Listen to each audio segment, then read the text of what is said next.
Good morning. I am studying in Panchayat Union Primary School, Kondanagar. Walking, walking, walking, walking. Hop, hop, hop, hop, hop, hop. Running, running, running, running, running, running. Stop, stop, stop, stop, stop, stop. Thank you.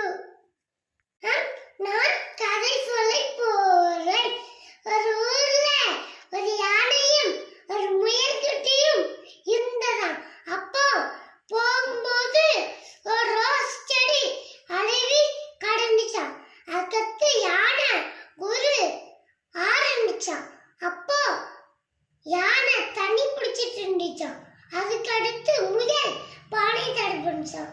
எப்படியோ பானை கடிச்சிட்டு அவங்க கையில் எடுத்து இந்த மரத்துல முயல் தொங்க போட்டு கத்து யானை ஒரு குச்சி எடுத்துட்டு வந்து இந்த ஓட்டைக்குள்ளே போட்டு அது